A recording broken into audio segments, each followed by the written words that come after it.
Hey, what up guys? Welcome back to the channel. Today we're talking about the upcoming Mpc 3.0 software. There's still a lot of mystery around it, but I'm here to break down what we do know and some of the burning questions that are still floating around. So let's get into it.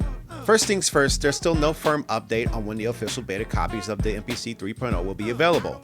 The guy hasn't set a hard date yet, but rumors are swirling around. Word on the street is that some people have already gotten their hands on it with their beta copies.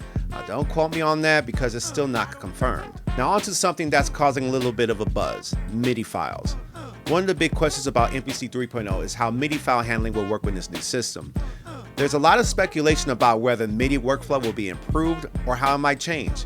Akai has been tight-lipped on the specifics, so until we get our hands on the official release, we'll still just have to wait and see how they approach this. And here's a point that might disappoint some of you. As of right now, track mutes are not implemented in the current beta version. That's right, a feature many of us are used to isn't available at the moment. Whether this is something Akai plans to add later or if it's just a beta oversight, we don't know yet, but it's something to be aware of as we move forward. Let's talk about the new arranger Mpc 3.0.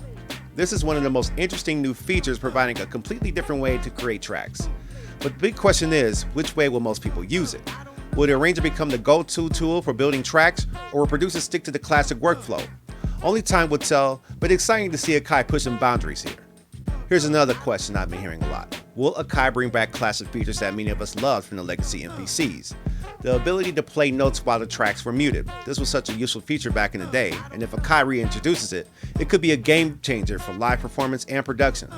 But as of right now, we don't have any confirmation on that either. In my opinion, the arranger could be a make or break factor for Mpc 3.0's success. If Akai can get it right, make it versatile, intuitive, and well-rounded, I think this new platform could be a major hit.